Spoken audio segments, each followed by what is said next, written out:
ஏன் வாழ்க்கையில குறிக்கோள் இருக்கணும்? அப்படி குறிக்கோள் வச்சிருக்கிறதுனால என்ன பயன்? இததான் இந்த வீடியோல ஒரு கதையோட பார்க்க போறோம். இந்த கதை கண்டிப்பா உங்களுக்கு வாழ்க்கைக்கு தேவையான முக்கியமான கருத்த கொடுக்கும். உங்க மனசுல ஒரு பாசிட்டிவான மாற்றத்தையும் ஏற்படுத்தும். உங்களுக்கு கதை சொல்ல போறேன்னா பத்து. இது மோட்டிவேஷன் ஸ்டோரி நம்பர் 5. அன்னைக்கு ஒரு நாள் பள்ளிக்கூடத்துல சின்ன வயசுல ஒண்ணா படிச்ச மாணவர்கள் எல்லாம் பல வருடங்கள் கழிச்சு தாம் படிச்ச கல்லூரிக்கு ஒரு விழாக்காக வர்றாங்க. ரொம்ப நாள் கழிச்சு நண்பர்கள் எல்லாம் ஒண்ணு சேர்றாங்க. அதுல ஒருத்தர் தான் நம்ம கதையோட ஹீரோ. நம்ம ஹீரோவை பத்தி சொல்லணும்னா, முதல் மதிப்பெண்கள் எடுக்கிற அளவுக்கு நல்லா படிக்கிறவரும் கிடையாது. அதே சமயம் ஃபெயில் ஆகிற அளவுக்கு படிக்கிற மோசமானவரும் கிடையாது. ஒரு ஆவரேஜான ஸ்டூடெண்ட். எப்பவுமே ஒரு கிளாஸ் எடுத்துக்கிட்டீங்கன்னா, அதுல டாப்பரா வர்றவங்களும் சரி, ரொம்ப லாஸ்ட்ல வர்றவங்களும் சரி, வாழ்க்கையில நல்ல இடங்களுக்கு போயிடுவாங்க. ஆனா, இந்த ஆவரேஜா இருக்கிற ஸ்டூடெண்ட் கடைசி வரைக்கும் என்ன பண்றதுன்னு தெரியாம திண்டாடிட்டு இருப்பாங்க. அதுல ஒருத்தர் தான் நம்ம கதையோட ஹீரோ. காலேஜ்லயும் அவர் ஆவரேஜா தான் படிச்சாரு. அதனால அவரால கேம்பஸ் இன்டர்வியூல செலக்ட் ஆக முடியல. சொந்தமா தொழில் தொடங்கணும்னு ஆசைப்பட்டாரு. அதுக்கும் போதுமான வசதி இல்லாததுனால தன்னோட அப்பா செஞ்ச தொழிலையே அப்பாக்கு உதவியா செஞ்சு நடத்திட்டு வர்றாரு. இப்படி இருக்கிற சூழ்நிலையில தான் அன்னைக்கு அவரோட நண்பர்கள் எல்லாத்தையும் சந்திக்கிறாரு. அவரோட நண்பர்கள் எல்லாம் சிலர் வெளிநாட்டுல செட்டில் ஆயிட்டாங்க, சிலர் சொந்தமா தொழில் செஞ்சுட்டு இருக்காங்க, சிலர் பெரிய கம்பெனில வேலை பார்த்துட்டு இருக்காங்க. நம்ம ஹீரோக்கு ஒரே வருத்தம். ஸ்கூல்ல தான் முதல் இடத்துக்கு வர்றதுக்கு போராடணும்னா, வாழ்க்கையில நம்மளோட நிலைமை போராட்டமாவே ஆயிடுச்சுன்னு நினைச்சு வருத்தப்படுறாரு. அப்பதான் அவரோட ஆசிரியர் இப்போ இந்த பள்ளியோட தலைமை ஆசிரியரா இருக்கிறத பாக்குறாரு. நம்ம ஹீரோக்கு பழசெல்லாம் ஞாபகம் வருது. நல்லா படிங்க. படிப்பு தான் எல்லாம். படிப்ப வச்சு நீங்க எப்பேற்பட்ட உயரத்துக்குனாலும் உங்களால போக முடியும் அப்படின்னு அவர் ஆசிரியர் அடிக்கடி சொன்னது நம்ம ஹீரோக்கு ஞாபகம் வருது. அதே சமயம் நம்ம ஆசிரியர் சொன்னது அப்பவே ஒழுங்கா கேட்டிருந்தா நம்மளோட நிலைமை இந்த மாதிரி இருந்திருக்காதே அப்படிங்கிற வருத்தமும் கூடவே வருது. என்ன பண்றது? கண் கெட்டதுக்கு அப்புறம் சூரிய நமஸ்காரம் பண்றது எந்த பலனும் இல்ல. அந்த வருத்தத்தோட சுத்தி இருக்கிற கூட்டத்த பாக்குறாரு.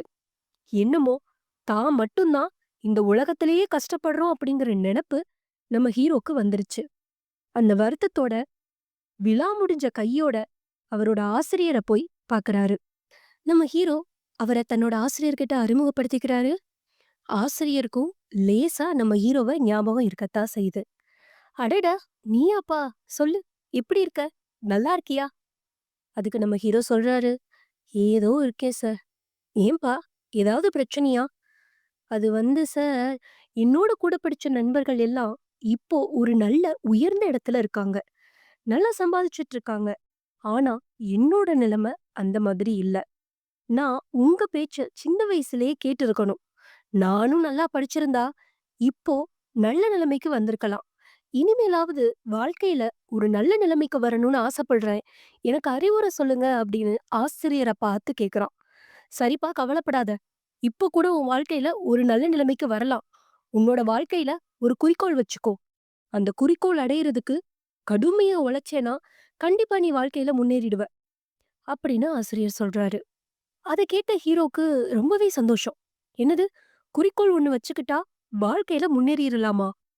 இவ்வளவு நாள் இது தெரியாம போச்சே அப்படின்னு யோசிச்சுக்கிட்டே அவரோட ஆசிரியருக்கு நன்றி சொல்லிட்டு ஸ்கூல்ல இருந்து வெளியில வர்றான்.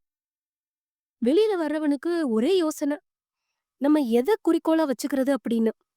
அப்போ ஒரு துப்புரவு தொழிலாளி சாலைகள்ல இருக்கிற குப்பைகள் எல்லாத்தையும் சுத்தம் பண்ற பணியில இருக்கிறாரு. அவரை பார்த்ததும் நம்ம ஹீரோ மனசுல நினைச்சுக்கிறான், நாளையில இருந்து தினமும் காலையில ஒரு துப்புரவு தொழிலாளிய பார்த்ததுக்கு அப்புறம் தான் சாப்பிடுவேன் அப்படின்னு. இதுதான் என்னோட குறிக்கோள் அப்படின்னு மனசுல நினைச்சுக்கிறான். ஆஹா, இது என்ன குறிக்கோள் அப்படின்னு தானே யோசிக்கிறீங்க? வாங்க கதையை தொடர்ந்து பார்க்கலாம். அடுத்த நாள் காலையில எழுந்திருக்கிறான். ஒரு துப்புரவு தொழிலாளிய பார்க்கறான். அதுக்கப்புறம் சாப்பிட்டுட்டு அவனோட தொழிலுக்கு கிளம்புறான். மறுநாள் காலையிலயும் எழுந்திருக்கிறான். துப்புரவு தொழிலாளிய பார்த்ததுக்கு அப்புறம் தான் சாப்பிடுறான். தொழிலுக்கு கிளம்புறான். இப்படியே 1 வருட காலம் போகுது. அவனோட வாழ்க்கையில எந்த முன்னேற்றமும் இல்ல. ஆனா, அந்த குறிக்கோள மட்டும் அவன் நிறுத்தவே இல்ல. அன்னைக்கு காலையில எப்பவும் போல எழுந்திருக்கிறான். குளிச்சுட்டு துப்புரவு தொழிலாளிய பார்க்கறதுக்காக போறான். அன்னைக்கு பார்க்க அவன் கண்ணுல யாருமே தென்படல. அவனோட தெருவுல இருந்து அடுத்த தெருவுக்கெல்லாம் தேடி போய் பார்க்கறான். ஆனாலும் அவன் கண்ணுல ஒரு தொழிலாளி கூட தென்படவே இல்ல. மணி 11 மணிக்கு மேல ஆகப் போகுது. பசி மயக்கம் வேற. இருந்தாலும் அவனோட ஆசிரியர் சொன்னது அவனுக்கு ஞாபகம் வருது. உன்னோட குறிக்கோள அடையறதுக்கு கடுமையா உழைக்கணும் அப்படின்னு. அத மனசுல வச்சுட்டு தெரு தெருவா தேட ஆரம்பிக்கிறான். அப்பதான் அவனுக்கு ஒரு யோசனை வருது. இந்த ஊர்ல இருக்கிற மொத்த குப்பையையும் ஒரு இடத்துல கொண்டு போய் எரிப்பாங்க. ஏன் அந்த குப்பை கிடங்குல போய் நம்ம தேடக்கூடாது அப்படின்னு யோசிச்சு பார்த்து குப்பை கிடங்க நோக்கி ஓடுறான். அந்த குப்பை கிடங்குல ஒரு துப்புரவு தொழிலாளி ஒரு மூட்டை கிடக்கிறத பாக்குறாரு. அந்த மூட்டைய பிரிச்சு பார்த்தவருக்கு ரொம்பவே அதிர்ச்சி. அந்த மூட்டை ஃபுல்லா வைரக் கற்கள் இருந்திருக்கு. ஏதோ திருடர்கள் ராத்திரி திருடும்போது பயத்துல தவற விட்டுட்டு போயிருக்காங்க போல. அத பார்த்த அந்த துப்புரவு தொழிலாளிக்கு ரொம்பவே சந்தோஷம். இந்த சைடு நம்ம ஹீரோ துப்புரவு தொழிலாளிய தேடிட்டு வந்துட்டே இருக்கிறாரு. கடைசியா குப்பை கிடங்குக்கும் வராரு. துப்புரவு தொழிலாளி அந்த சைடு திரும்பி தன்னோட மூட்டைய பிரிச்சு பார்த்துட்டு இருக்கிறாரு. ஆனா பின்னாடி இருந்து பார்த்த நம்ம ஹீரோக்கும் ரொம்ப சந்தோஷம். ஆஹா! நல்ல வேளை இவர பார்த்துட்டோம். பசி கண்ண கெட்டுது. வீட்ல போய் நல்லா சாப்பிடலாம். அப்படிங்கிற ஆர்வத்துல நான் பார்த்துட்டேன் அப்படின்னு நம்ம ஹீரோ கத்துனாரு. அந்த சைடு திரும்பி இருந்த துப்புரவு தொழிலாளிக்கு நம்ம ஹீரோ தான் கையில வச்சிருந்த வைர மூட்டைய தான் பார்த்துட்டதா நினைச்சுக்கிட்டு வேகமா ஓடி வந்து ஹீரோவோட வாய பொத்தி, நம்ம 2 பேரும் ஆளுக்கு பாதி பாதி பிரிச்சுக்கலாம். தயவு செஞ்சு நீ பார்த்தத யார்கிட்டயும் சொல்லிடாத அப்படின்னு சொன்னாரு. அப்புறம் தான் ஹீரோக்கே விஷயம் தெரிஞ்சுச்சு. அந்த துப்புரவு தொழிலாளிக்கு ஒரு மூட்டை நிறையா வைர கற்கள் கிடைச்சிருக்கு அப்படின்னு. பிறகு என்ன? 2 பேரும் சமமா வைர கற்கள பகிர்ந்துகிட்டாங்க. நம்ம ஹீரோவும் தான் ஆசைப்பட்ட மாரியே ஒரு பெரிய வியாபாரம் ஒண்ண தொடங்கினாரு. இந்த கதையிலிருந்து என்ன தெரிஞ்சுக்கலாம்னா, ஒரு உப்பு சப்பில்லாத குறிக்கோள வச்சிருந்த நம்ம கதையோட ஹீரோக்கே இப்படி ஒரு வாய்ப்பு கிடைச்சதுன்னா, ஒரு உயர்ந்த குறிக்கோள் வாழ்க்கையில வச்சிருந்தா, எப்பேர்ப்பட்ட சாதனைகள நம்மளால அடைய முடியும்?